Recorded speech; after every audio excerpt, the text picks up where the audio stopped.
Hello everyone, मेरा नाम राहत है और मैं गुज़श्ता चंद सालों से स्वीडन में मुकीम हूँ।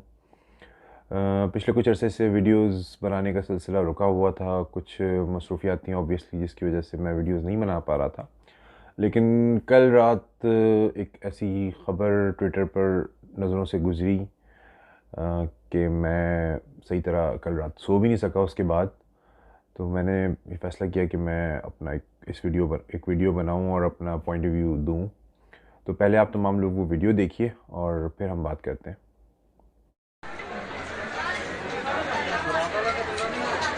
नहीं यार सर जो ऐसा तो वही कर लो वीडियो बनाए सारे थोड़े पिछो पिछो पिछो डेड बॉडी भी आ गई पिछो ले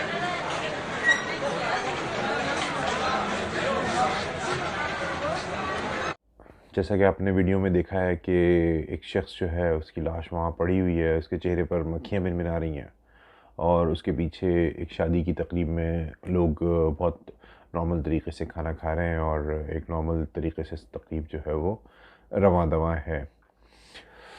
जिन लोगों को इस वाक़ये के बारे में नहीं मालूम या इसके बैकग्राउंड के बारे में नहीं मालूम, तो मैं उनके लिए इसको ब्रीफ़ली बता देता हूँ कि ये शख़्स जिसकी लाश यहाँ हमें नज़र आ रही है इस वीडियो में, ये एक गरीब पापड़ बेचने वाला है। पाकिस्तान के इलाके पतोकी से इसका ताल्लुक़ था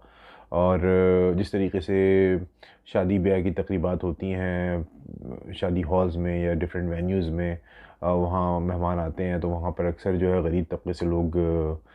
इस तरीके से चीज़ें बेचने वहाँ शादी हॉल्स के बाहर होते हैं। पापड़ पापड़ बेचने वाले, पॉपकॉर्न बेचने वाले, बच्चों के खिलौने बेचने वाले, गुड़िया के बाल बेचने वाले, इस तरह की जो जो चीज़ें होती हैं स्पेशली बच्चों को अट्रैक्ट करने वाली, वहाँ पे उसको लेके लोग आते हैं अपना रोज़गार के लिए, अपने बच्चों का पेट पालने के लिए लोग इस तरीके से आते हैं। तो ये शख्स भी वहाँ पर था। उधर जो बारात आई है और बारात में नोट उड़ाने का सिलसिला शुरू हुआ हमारे यहाँ साउथ एशिया में, और मेरे ख़्याल है और कुछ कल्चर्स में, अरबिक कल्चर्स में भी ये है कि बहरहाल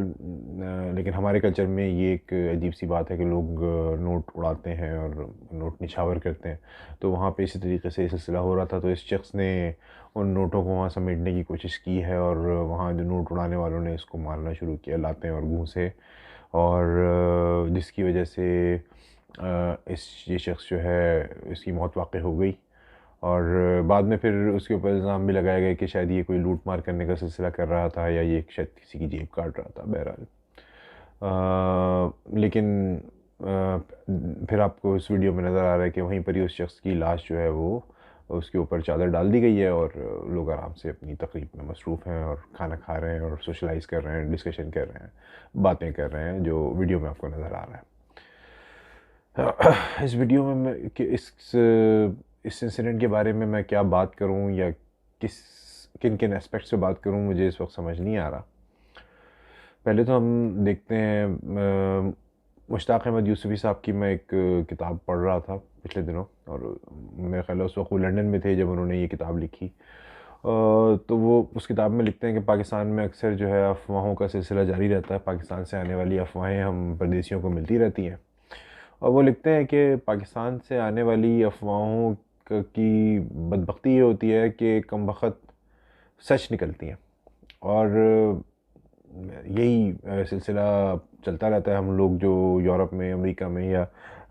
मगरबी ममालिक में मौजूद पाकिस्तानी हैं, आए दिन हम इस तरीके से ये चीज़ें देखते हैं, क्योंकि हमें अपने आसपास ये चीज़ें नज़र नहीं आती हैं, लेकिन शायद हम इस वजह से इतने डिसेंसिटाइज नहीं हैं। हमें लाशें देखने की और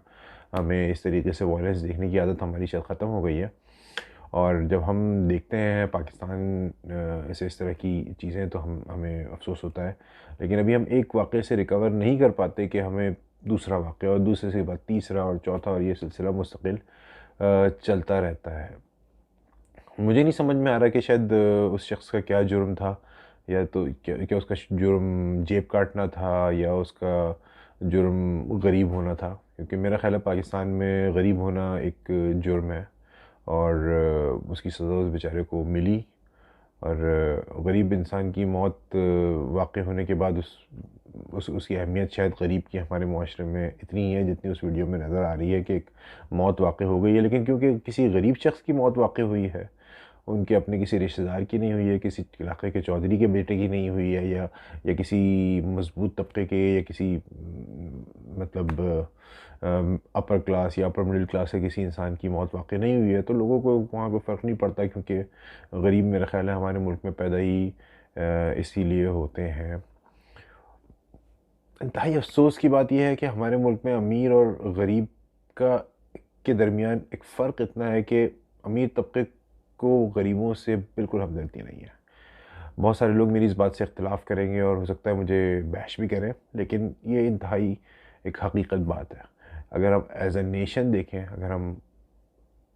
इज्तमाही तौर पे देखें, तो अमीर तबका गरीब तबके से शदीद नफ़रत करता है। अमीर तबका गरीब तबके के मसाइल को बिल्कुल नहीं समझता। अब मैं बहुत सारे अपने लोगों को जानता हूँ जो अपने घर में काम करने वाले मुलाज़मीन के साथ, अपने अपने सबऑर्डिनेट्स के साथ, अपने ड्राइवर्स के साथ, इवन कि बहुत सारे वो लोग जो जो जॉब्स करते हैं, जो एज अ मैनेजर जॉब करते हैं या एज अ फार्मासिस्ट जॉब करते हैं, वो अपने आसपास काम करने वाले वार्ड बॉयज़ के साथ, या वो बेचारे लोग जो शायद उनसे हैसियत में कम हैं, उनके साथ जो तज़हीक आमेज़ रवैया रखते हैं, ये कोई ढकी छुपी बात नहीं है। मुझे एक वाक़या यहाँ पे याद है आता है। मैं पाकिस्तान में एज़ अ फार्मासिस्ट काम करता था, और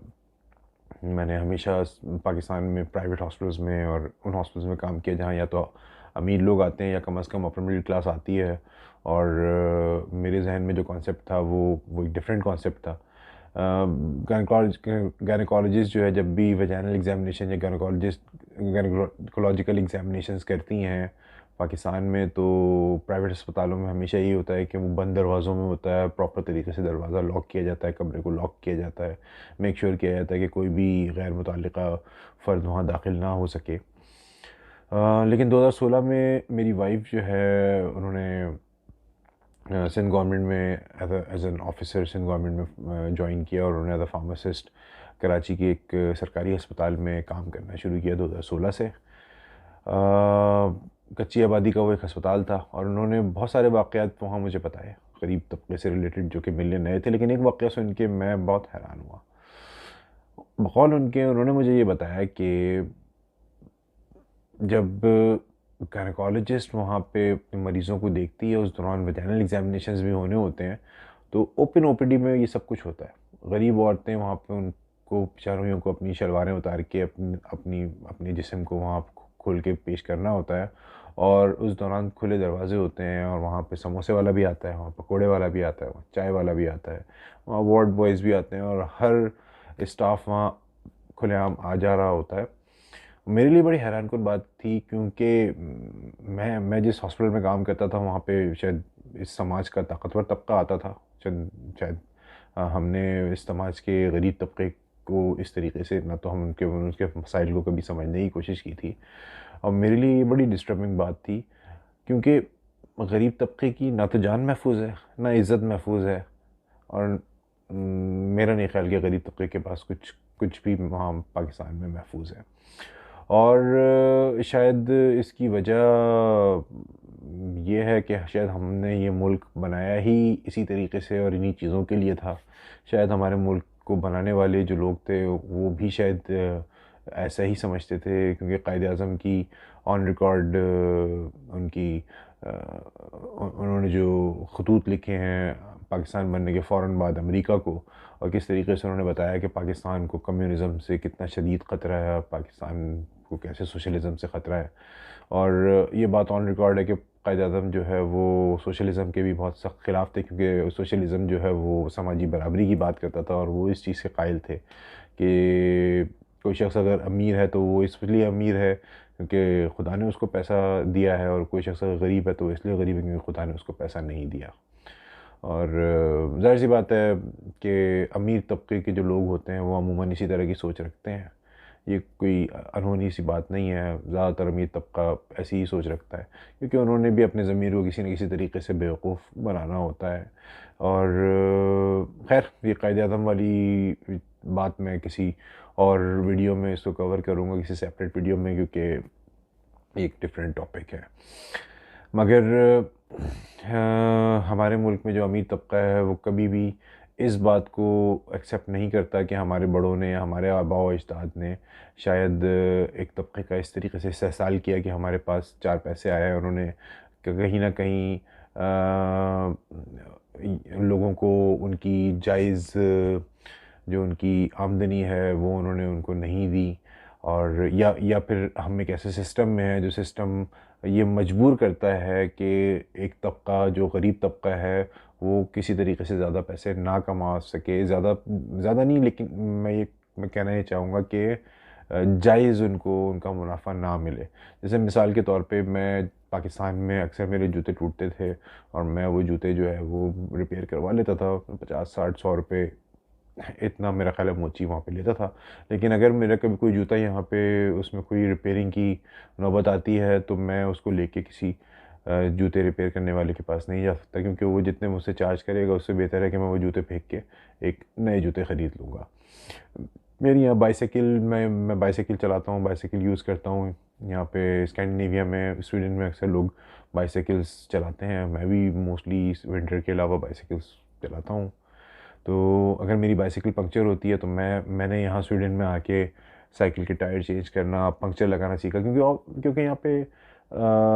लेबर इतनी एक्सपेंसिव है कि अगर मैं दुकानों पे जाके पंक्चर लगवाऊँगा बार-बार तो मुझे बहुत एक्सपेंसिव पड़ जाएगा। अब यही आप इमेजिन करें, पाकिस्तान में एक शख्स जो है वो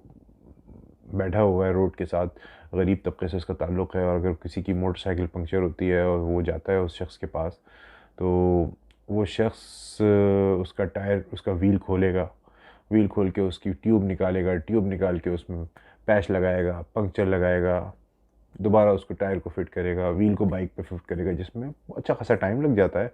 और उसमें जब तक मैं पाकिस्तान में था तो पहले पंक्चर की जो मुआवज़ा था वो 60 रुपये था, और उसके दूसरे पंक्चर का मुआवज़ा फिर उसके बाद जो है सेकंड पंक्चर 40 रुपये, ये एक मुआवज़ा था। तो अगर कोई शख्स 60 रुपये के हिसाब से 10-12 पंक्चर दिन में लगाता है और 600-700 रुपये कमाता है, तो वो कैसे अपने घर को चलाएगा? क्योंकि उसने इलेक्ट्रिसिटी कंपनी को कुछ कुंडे के पैसे भी देने हैं, उसने सिटी गवर्नमेंट को भी भत्ता देना है, उसने पुलिस को भी वहाँ खड़े होने के पैसे देने हैं, और तो हम लोग उसको मजबूर कर रहे हैं। हम बहैसियत एक शहरी, हमारा पूरा का पूरा सिस्टम इस बात को मजबूर कर रहा है कि वो उंगलियों के बीच में कील दबाए और पंक्चर लगाते हुए, पंक्चर चेक करते हुए 2-3 पंक्चर अपने पास से लगाए, क्योंकि ज़ाहिर सी बात है अगर वो उस शख्स ईमानदारी से काम करेगा तो वो सब भूखा मर जाएगा, उसके बच्चे तो वो शायद 2 वक्त की रोटी भी नहीं खा पाएंगे। और फिर अक्सर जो है इकरारुल हसन जैसे लोग पहुंच जाते हैं कैमरा लेके, और कि भाई आपने ऐसा क्यों किया, आपने वैसा क्यों किया, कभी पंक्चर वाले के पास पहुंच जाते हैं। लेकिन कोई शख्स भी इस टॉपिक पे बात नहीं करता कि हमारी सोसाइटी में ये पैसे की इतनी इतनी अनजस्टिफाइड डिस्ट्रीब्यूशन क्यों है, कि एक शख्स जो है वो ज़रा सा काम करता है, 4 फाइलें साइन करता है, और वो अच्छे खासे पैसे कमाता है, और एक शख्स जो है वो सारा दिन पत्थर तोड़ता है और उसको बिल्कुल पैसे नहीं मिलते हैं। और यही चीज़ जो है वो फिर अथॉरिटी पे भी आती है, और छोटे-छोटे बच्चे जो है वो गरीबों के छोटे-छोटे बच्चे रोडों पर मज़दूरी करते हैं, भीख मांगते हैं, अक्सर गाड़ियों के नीचे आके उनकी मौत भी वाक़ई हो जाती है। और उनके माँ-बाप जो है उन्होंने शायद उनको पैदा ही इसीलिए किया होता है कि किसी अमीर की गाड़ी के नीचे आके अगर वो मर जाएँगे तो वो 4 पैसों में डील कर लेंगे। हमारे यहाँ रियासत का तो कोई स्ट्रक्चर है ही नहीं। रियासत तो कोई केस करती नहीं है, अगर किसी खून बहा आप दो और सिलसिला बहरहाल ख़त्म हो जाता है। लेकिन हमारे लिए ये एक सोचने की बात है, और मैं भी जब मैं एज़ अ पेरेंट, जब मैं बाप बना और मेरी बेटी पैदा हुई, तो मैं ये चीज़ें सोचने लगा कि मुझ में ऐसी क्या ख़ास बात है कि मेरा बच्चा जो है वो एयर कंडीशन गाड़ी में बैठा है और ये बच्चे बेचारे रोड पर हैं। ये सिर्फ़ एक इत्तेफ़ाक है,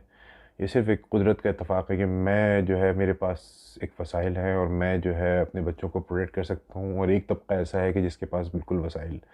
नहीं है। मेरा ख़्याल है कि हमें बहैसियत कौम इस चीज़ को सोचना पड़ेगा, क्योंकि जब तक हमारे मुआशरे में बराबरी नहीं होगी, अमीर और गरीब का फ़र्क कम नहीं होगा, तब तक चीज़ें बेहतर नहीं हो सकती। उम्मीद करते हैं कि कुछ बेहतरी होगी, और अगली वीडियोज़ में मैं हाज़िर होऊंगा। अपना ख़्याल रखिएगा। Good bye.